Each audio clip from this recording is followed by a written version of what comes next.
Good morning, John, and it's a great pleasure to welcome you and your colleagues from Vivid Economics from London to New Zealand.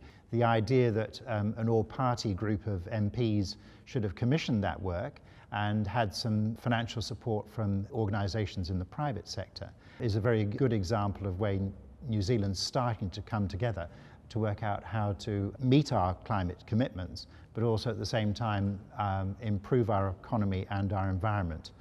What's the significance of the commission for the report coming from an all-party group of MPs? I think it's actually a really, really exciting innovation. The way that members of Globe from all of the main parties in New Zealand came together to support this work, commission it, and identify that it was going to be a valuable contribution has been really, really exciting. We've been seeing the way that we've engaged with stakeholders over the last 6 months. They have really responded well to that, so it's been fantastic. What is your sense of New Zealand's opportunity to build out from low-hanging fruit into those more challenging technologies? I think there's an awful lot which is kind of probably already cost-effective now or very attractive to do now in terms of energy efficiency improvements, in terms of switching between private cars and public transport, and that's all things which can be tackled quite quickly. I'd also I'd characterize switches to things like electric vehicles. It might seem like that's an adventurous technology which requires a lot of work, but actually there's an awful lot which has happened in the last few years which suggests that this is something which is on the cusp of being really exciting. We've seen battery prices come down really quite significantly, and that's really having a massive impact on the likely penetration of electric vehicles. And in our scenarios, we see that kind of if New Zealand is going to move to a low emissions future, then our scenarios all have at least 85% of the vehicles passenger vehicles in New Zealand being electric by 2050. That's something which, in a New Zealand context, is actually probably quite a lot easier than in a lot of other countries. The massive renewable resources that the country has means that the electricity that is needed to power those can be accessed and tapped that much more easily than in a lot of other countries, and it can be done in a way which we can guarantee its low emissions.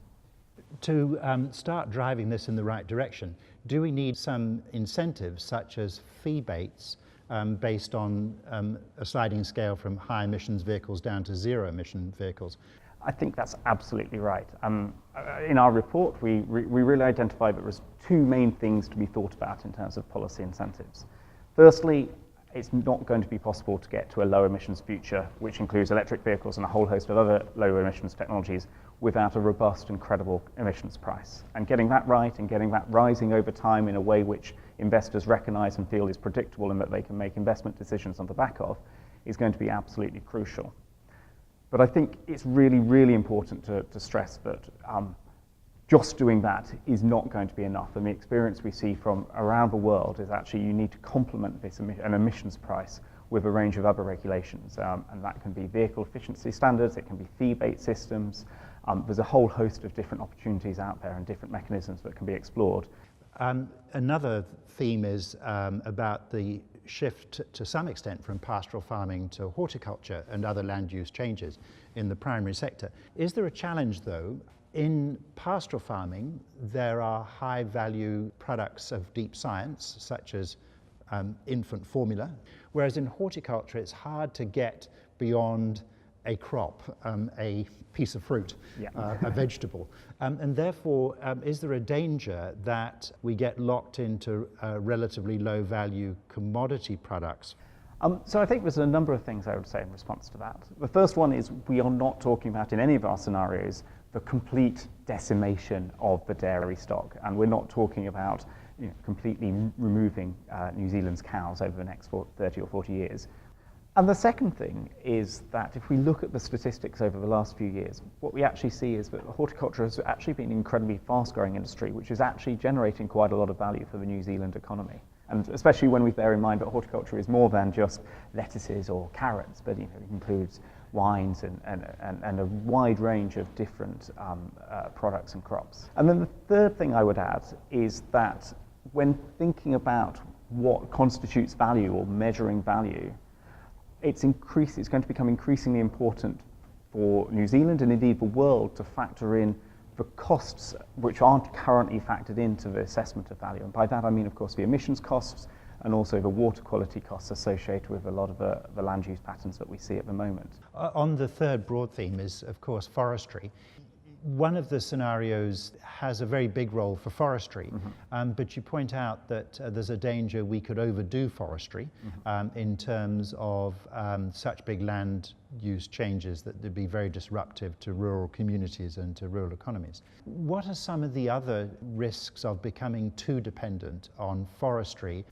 Well, I think the critical risk is that forestry, an awful lot of the emission reductions that you get through forestry is effectively a one-off hit. You get the emissions absorbed into the trees while they're growing, and then of course as the trees reach maturity you get no more absorption. And if they're cut down, then obviously over a period of time they get released back into the atmosphere. And so if forestry is going to be a central part of New Zealand's emission reduction strategy in the period to 2050, which we think it will have to be, and it's more a question of degree, that time and the emission reductions that provides, and the time that effectively provides New Zealand has to be used wisely to explore more exciting and more challenging technologies that will become essential beyond 2050 when the forestry kind of opportunity has been used up. One of the alternatives for plantation forestry is a much greater planting of native forests and then achieving a rich biodiversity around that. Absolutely, and our scenarios thought about this quite a lot and suggest around 2/3 for plantation forestry and 1/3 for native regeneration. On the one hand, for native regeneration, you get the biodiversity benefits you're talking about, and you get the kind of the sense of the spiritual sense of the forests, which are really important, particularly in New Zealand, of course. Having to trade that off against the fact that on a plantation forestry, there are many more economic opportunities to use the timber that you're growing. And trading those off and thinking about where you can use one and where you can use another is going to be a really important part of New Zealand's planning. In addition to those three broad themes, alongside that sits the international trading of carbon credits. Under the current trajectory of our policy, we would need to be very heavy purchasers of international credits. What's the danger of that? I think one of the biggest risks is actually that countries who are now taking their climate commitments and obligations much more seriously than perhaps they have done in the past, far from wanting to sell their emission reductions to New Zealand, are going to want to keep them domestically because they've got their own commitments and they've got their own goals that they have to reach. And in that world, it's very plausible to imagine that international carbon prices could be significantly higher, perhaps orders of magnitude higher than New Zealand has historically been used to. One of the opportunities for New Zealand in all these technologies revolves around biology, because biology is our biggest science and the one we're best at commercializing. So what's the role of bioenergy globally in the transition to low carbon? What we see in our scenarios is an important expansion of the bioenergy economy, especially in the scenarios where we've got a lot of afforestation and there's an economic value to be taken from that afforestation. In our scenarios, a lot of that timber is then used for bioenergy, in particular for industrial heat applications where there's very few other low carbon substitutes. Taking that idea and expanding it globally, as your question was, I think one of the really exciting technologies, but one which is still at a relatively early stage, is the idea of combining bioenergy with CCS, as it's called, BECCS. And this is the idea that you grow crops, you grow the biomass, then you combust the biomass, and then you capture the CO2 and store it underground or in a safe reservoir or something like that. And by doing that, you actually get negative emissions. And those sorts of negative emission technologies are, by the second half of this century, are likely to be absolutely essential for the world if it wants to meet its climate goals. Although carbon capture and storage is proving to be one of the most elusive of technologies and one of the most eye-wateringly expensive. So in our scenarios out to 2050, we don't incorporate CCS either from conventional fossil fuel combustion or from bioenergy combustion, precisely for the reasons that you talk about. But we are seeing progress on these issues globally. We are seeing a lot of interest from people who perhaps hitherto have not wanted to engage in the climate debate perhaps as much as we might have liked. And now they're realizing that CCS perhaps is their opportunity to come to the party. And I think, especially when coupled with bioenergy, there is still hope, and it's something which needs to be explored and taken forward. Going beyond your report, just sort of stepping back more widely at what you've learned over the recent months you've been working on this report, what sort of excites you most about New Zealand's opportunities in this global necessity to get rapidly to a low carbon economy? Well, I think one of the short-term things, which I'm perhaps naively, but I hope not, excited about, is the political consensus which there appears to be the opportunity to craft out of this work, but in a small way, but out of the work that Globe New Zealand has been doing.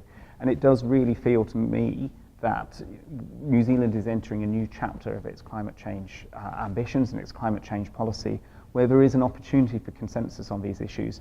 And that, to me, has been one of the really exciting things which has come out of this work. And conversely, what worries you the most about New Zealand?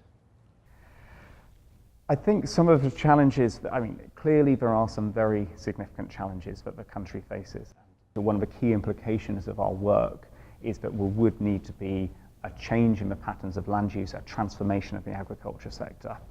Now that, let's not be silly. That's clearly going to be a big issue, and it's going to be an issue which is going to raise a lot of concerns, and it's going to raise a lot of concern among people as to what the implications might be.